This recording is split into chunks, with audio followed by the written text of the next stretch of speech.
Kalau waktu hibah orang tua masih hidup semua, apakah perlu persetujuan anak yang lain? Kalau ahli waris, bukannya kalau orang tua meninggal. Ini masih hidup. Tanya. Oke, Mbak Fanda. Jadi memang kalau waris itu baru muncul setelah orang tua meninggal. Kalau orang tua masih hidup, itu namanya hibah. Kalau itu dihibahkan.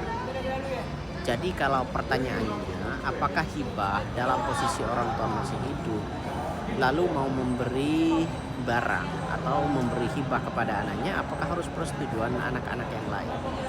Secara hukum tidak perlu, karena pemilik barang atau harta yang mau dihibahkan itu murni milik orang tua yang akan diserahkan kepada anak.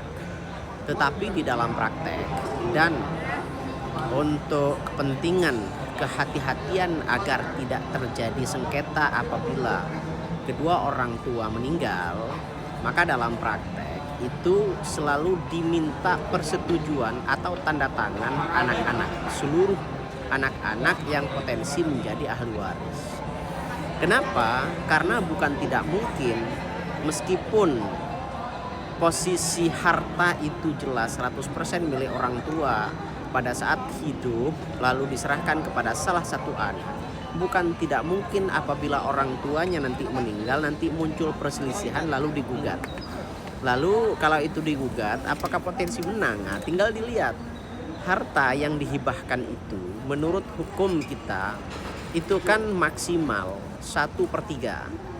Jadi kalau ternyata yang dihibahkan itu, yang di sana tidak ada tanda tangan atau persetujuan dari anak-anak yang lain itu melebihi 1/3, maka sangat mungkin akan terjadi sengketa kalau itu digugat oleh anak-anak yang lain.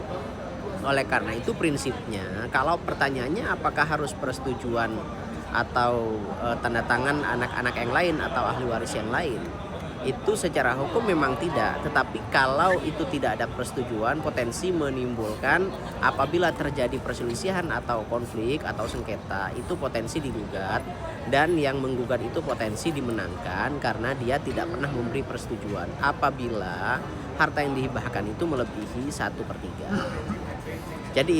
Jadi meskipun hukum itu tidak mewajibkan, ada baiknya kalau hibah itu seluruh ahli waris, anak-anak dan yang potensi menjadi ahli waris itu menandatangani akta hibah meskipun murni harta itu milik orang tua. Itu ya, terima kasih. Assalamualaikum.